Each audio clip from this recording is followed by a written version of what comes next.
Noah and Naamah stood on the deck of the ark, looking out over an endless sea. Water lapped gently at the side of the boat.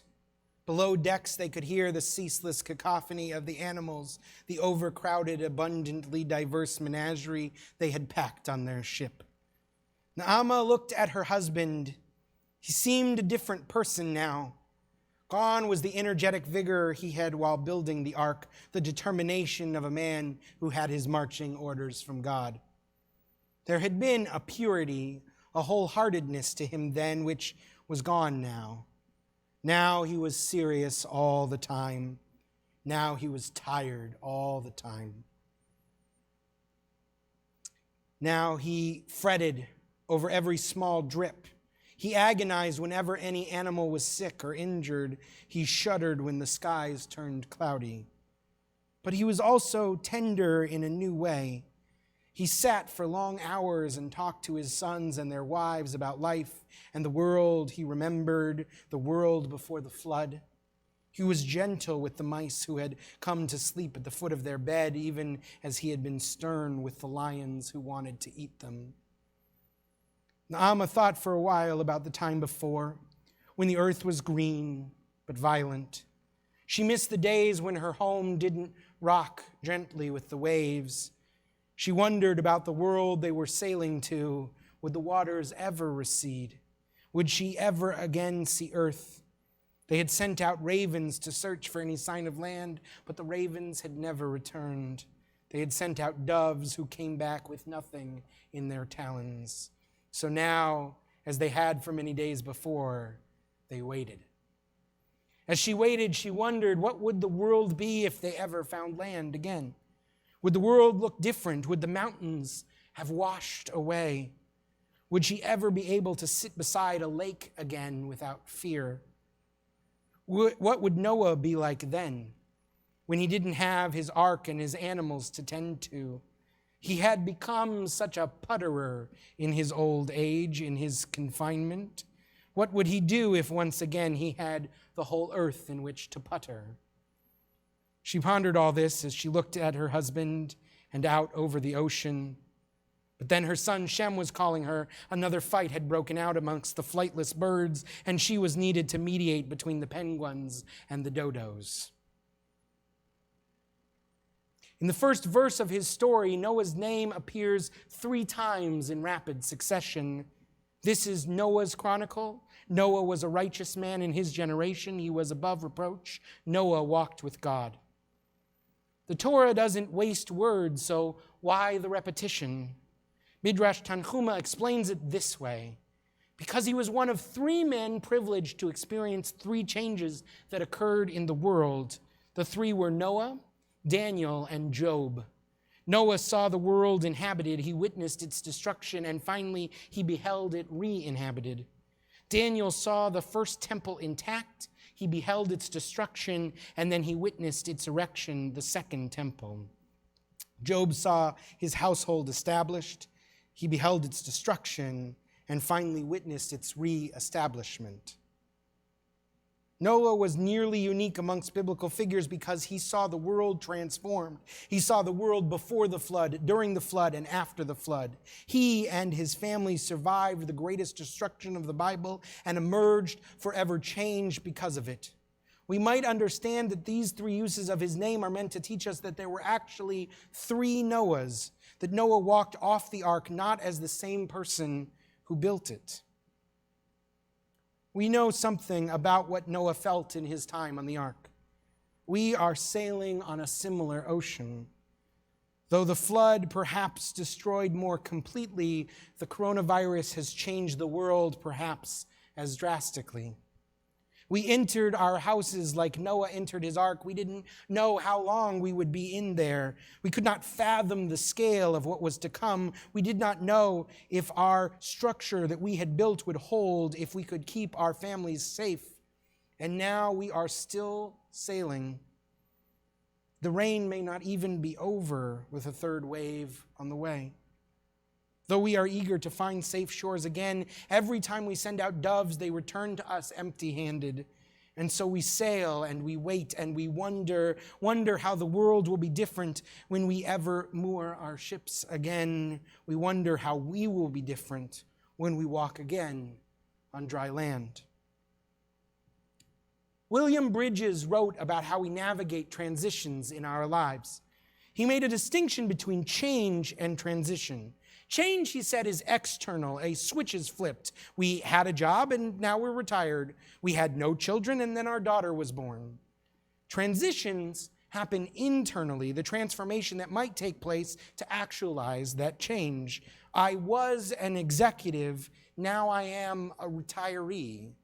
I was not a parent, now I am. Unlike change, these transitions always required time. They ask something of us. We do not know at the start how we will emerge at the close.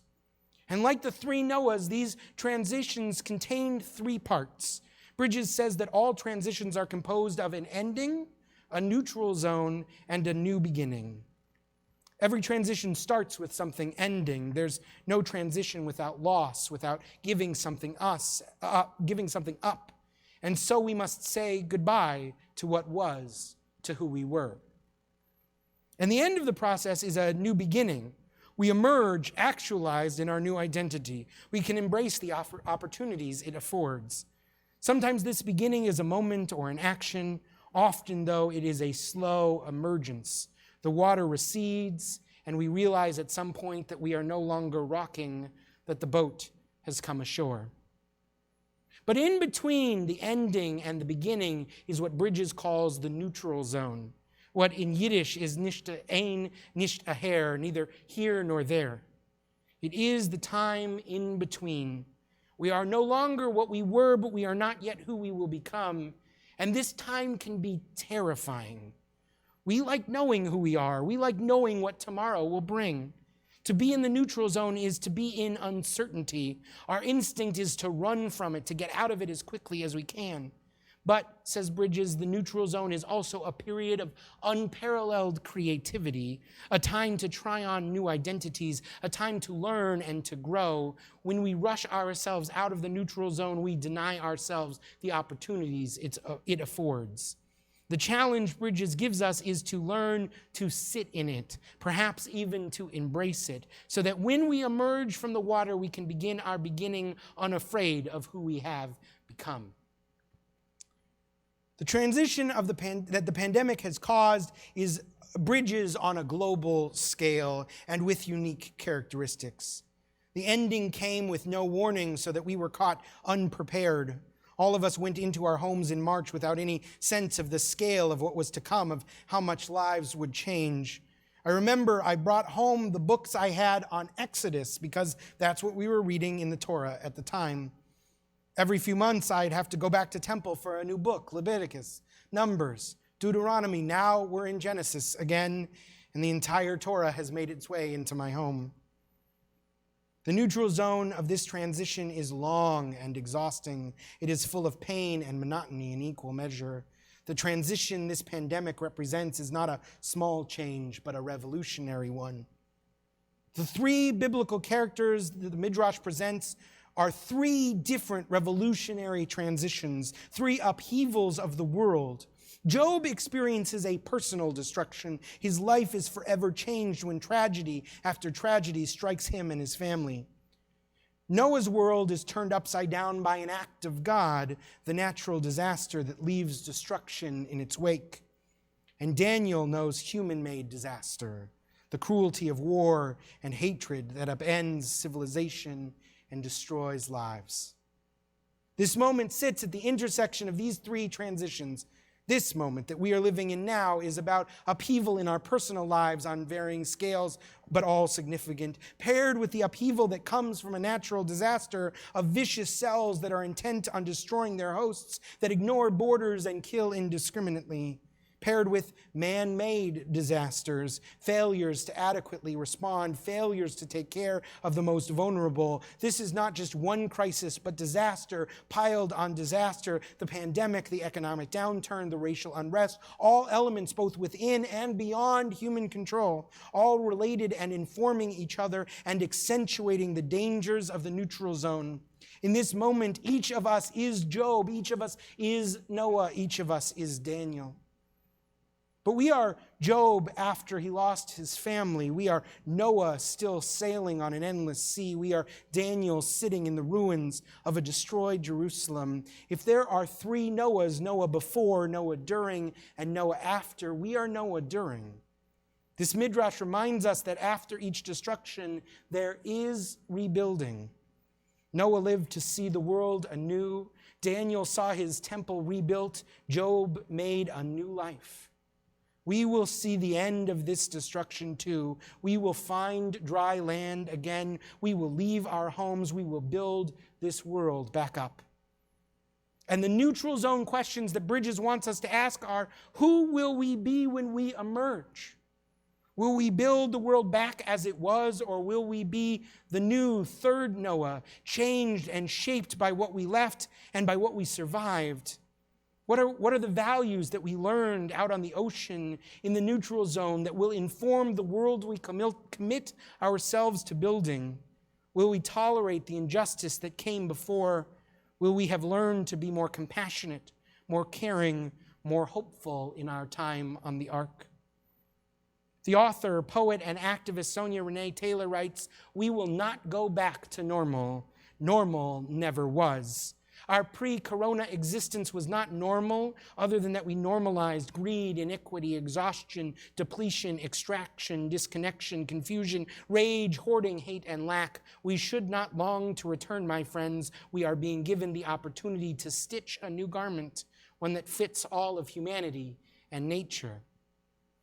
Before the flood, Noah is called Ish Tzadik Tamim, a man of purity and righteousness. He was a good and upright person, but he is also the kind of person who, when God says, build an ark because I'm going to destroy everyone, he just does it. He doesn't argue or defend his neighbors. His righteousness ends at the doors of his house. Tamim can mean pure, but it can also mean naive, unaware. His righteousness is built on his ability not to see the brokenness that surrounds him. After the flood, Noah is described as Ish Ha'adamah, a man of the earth. In his time on the water, he developed a new connection to the land. He is muddied and dirty, but he is also connected in a new way to the earth and its inhabitants. In Hebrew, Adamah, Adam, person, and Adamah, earth, are one and the same. Noah emerges an earthling, connected ever more deeply to his human family. May we emerge from this transition, these compounding crises, like Noah, more human and more connected. He may have been beaten, but he was not broken. May we embrace this neutral zone as a time to prepare the way for the people we wish to become. May we develop the skills we need to be the people the world needs us to be. May we emerge from this ark with our humanity intact and our compassion extended.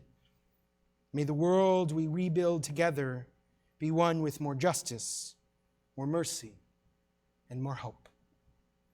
Shabbat Shalom.